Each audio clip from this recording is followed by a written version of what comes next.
Welcome back. So as I said at the top of the show, the World Bank is in town, and they are being accompanied by around 20 chief economic advisors to governments on the continent. And the purpose of the visit is to convene, essentially, and discuss matters that promote economic growth in the respective countries on the continent, as well as aid transformation. So I am now joined by the World Bank Chief Economist for Africa, Mr. Andrew Dabalen, as well as the former economic advisor for South Africa's president, that's President Cyril Ramaphosa, Ms. Trudi Makhaya. To the both of you, thanks so much for your time.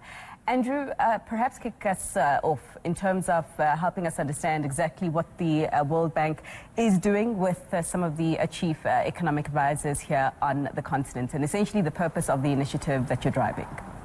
Thank you. So the Chief Economist of Government is a network of economic advisors of several countries in Africa, and we bring them together so that they can learn from their peers, exchange ideas, solutions, and experiences that they've had when managing economic problems or challenges in Africa. So it's a way for them to learn and to advocate for common positions on strategic issues that face African countries. Sure. So it's an initiative that has been around since 2019. So it's been around, but it's also a fairly new organization. So perhaps just talk to us about what has happened since then, notwithstanding the disruptions from the COVID-19 pandemic. Exactly. So normally what we do is we have monthly seminars. Webinars are mostly virtual. But since then, what has happened is that, in fact, these economic advisors have gotten together to write a common position for, some of the big events that are taking place on international development issues in Dakar. They have informed their principals about taking a common position when we had COP27 in Sharm el-Sheikh, and various other kinds of initiatives that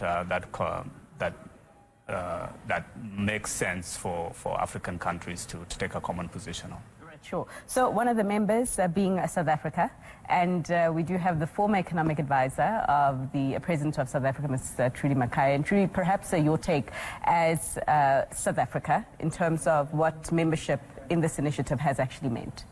Thank you, Fifi. I mean, it's been a wonderful initiative in that when you're an economic advisor to a head of state, you don't really have any peers within country. It's literally, a single economic advisor in many instances. So to have a network in other countries where you can discuss issues that come across your desk, and first, on the how you structure advice, how you organize economic advice, just sharing different kind of models and experiences, but also on the substance. So as Andrew mentioned, for instance, ahead of COP27, we got together and said, we advise heads of state on the African continent. We're often told that when African leaders show up at international platforms, the continent is very discordant and doesn't talk with the same voice. So how do we as advisors make sure that when our principles appear in platforms like that, there is a common African vision for what we're trying to do, notwithstanding some of the differences within our countries? So that's the kind of work that I find very useful, in that we can learn from each other, draw strength, and also advance the continental agenda. Sure. How then, as an advisor, do you deal with issues of conflict? Because I imagine that you make recommendations to these presidents and these leaders, but it's up to them whether they take your recommendations on board or not. And perhaps you can also maybe reflect on your experience in South Africa's ministry as to how you did deal with issues of conflict. Yes, so I think obviously when you're an advisor, there are various voices and various sources of information. So I don't think of it as conflict per se, because if you're dealing with something as complex as the economy, there are multiple perspectives that need to be taken into account. There are multiple sources of information that need to be taken into account. And you also anchored and supported by government departments. Ultimately, you're trying to broker different sources of knowledge to make sure that the principal takes the right decisions. So it's about synthesizing and also weeding out problematic ideas. because the principal doesn't have a lot of time to really sit with each and every issue. So you have to make sure that you give a sense of saying, this looks like the right direction. I'm not sure about that input. This doesn't look like the right kind of data.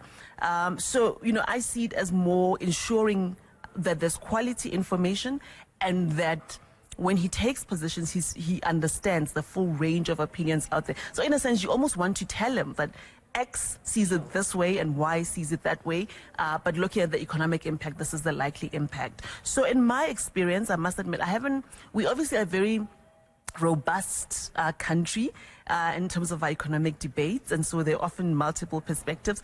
But as I say, I've often seen it as just providing that level of comfort to the principal, so that he thinks that he's seen all the different bases without undermining his executive. It's still his cabinet, it's people he appointed.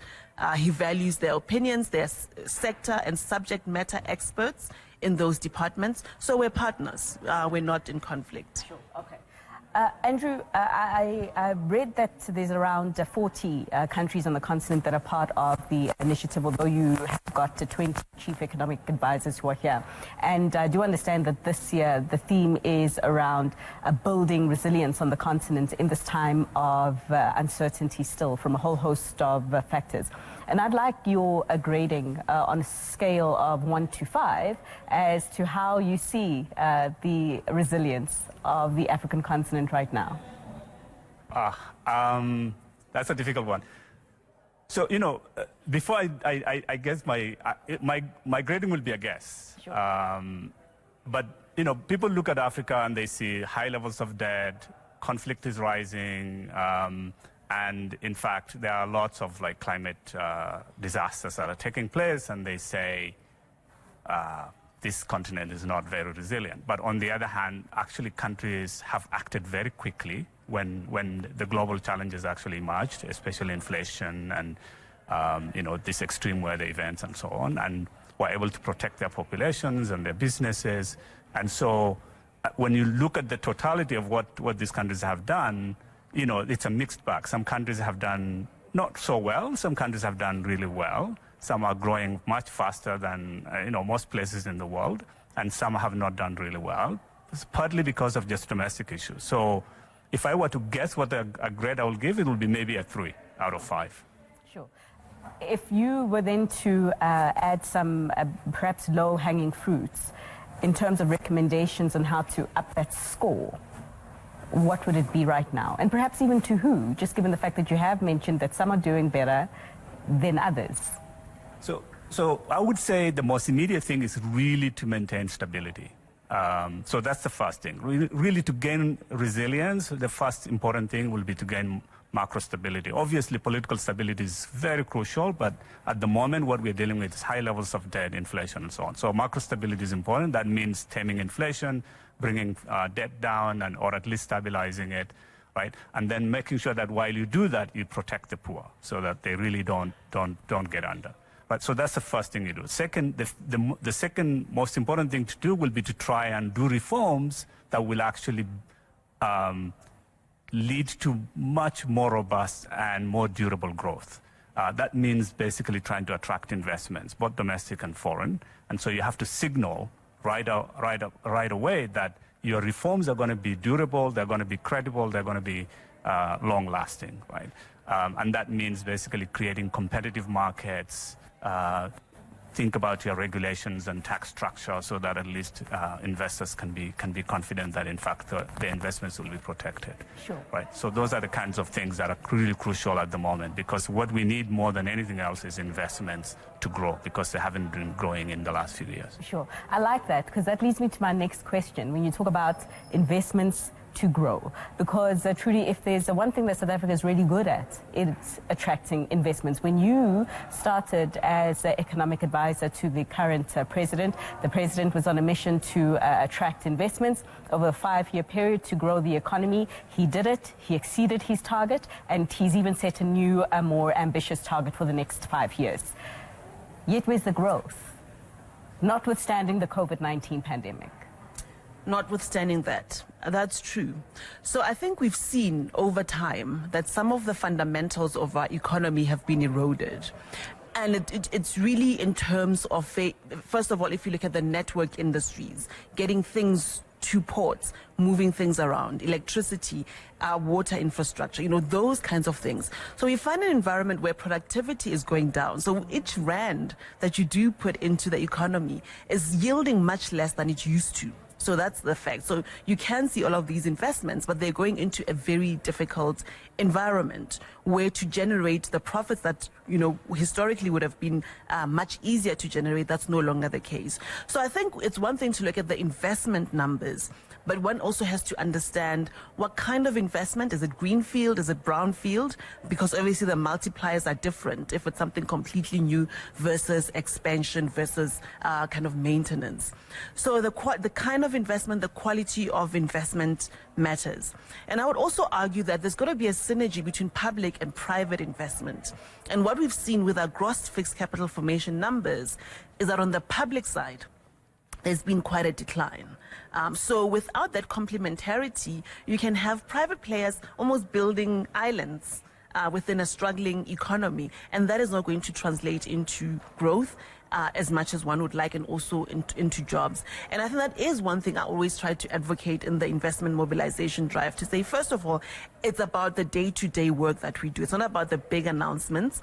It's about unlocking growth and making sure that when investors come, and even local investors, they have an environment that is conducive. And we know our local government challenges, we know our constraints that have made this difficult. So it's important to keep raising investment. We actually need far more, than what we often talk about. I think we should still keep the 25 to 30% of GDP, percentage of GDP coming for gross fixed capital formation in mind as we go towards 2030, and we're far from that. So we need to raise far more, but we also have to be mindful that the environment that we're raising this capital and the kind of capital that's coming is also important if we're going to see outcomes. Sure. Is perhaps this also an area then of complexity, as you did allude to, in terms of the number of voices that the president does listen to in terms of how to steer the economy forward?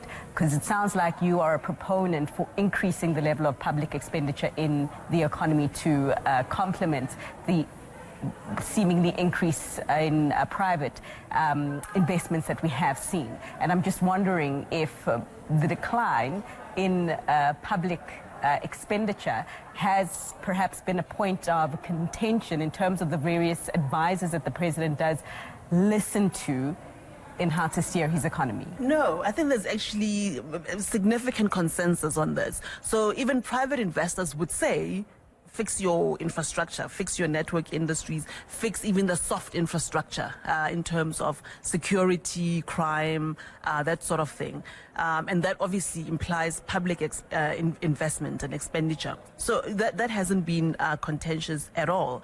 I think where different voices might be a bit of an issue is in specific policy areas where you're trying to unlock, say, energy, or trying to unlock private sector participation, not privatization, just participation in certain industries. And there isn't a clear message that, yes, we're welcoming private sector participation here, or yes, this is the energy path that we all agree on. I think that, so it's not that there's questions around, oh, we don't want this investment, we want that investment. It's often just that the signaling is a bit scrambled, and that obviously creates reluctance. I think there's work to try and improve that. So I think if you're an investor and you follow the structural reform process through the work of Operation Vulindlela and see what's being done there, you look at the formally adopted energy policy, the energy action plan, the integrated resource plan that's going to be updated soon. So if you look at actual things that have been endorsed in our official policy and you cut out the noise, I think that gives a much clearer steer on where economic policy is going. But I must admit that obviously sentiment matters. Sure. And when it's not, crisp and clear and definitive, we have the kinds of problems that we're seeing. Sure. Andrew, we are out of time, but perhaps a quick last word on your take to what Trudi was saying, and my curiosity around the disconnect sometimes between investments and the growth that doesn't actually follow.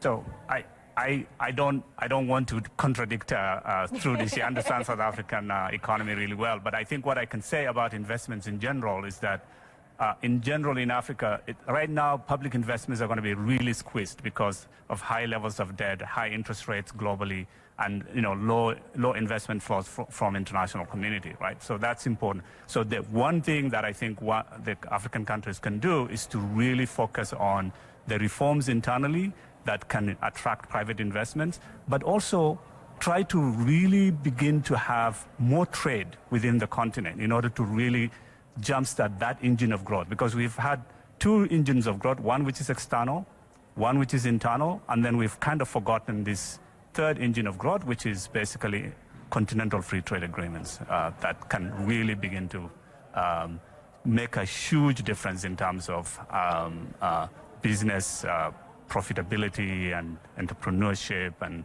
innovation and productivity growth. All right. It is the talking point right now, and I imagine it will remain the talking point for the foreseeable future until we get it right. But to the both of you, thanks so much for your time. That was Andrew Dabalen. He's the chief economist for Africa at the World Bank, as well as Trudi Makhaya, the former chief advisor, economic advisor to the President of South Africa, President Cyril Ramaphosa. And that wraps up Power Lunch Southern Africa for today. We don't have West Africa today. You must know it's a public holiday, a big day with the swearing in of the incoming president, President Bola Tinubu. But we're handing you back over to international programming. And thanks for being with us. We'll do it again tomorrow.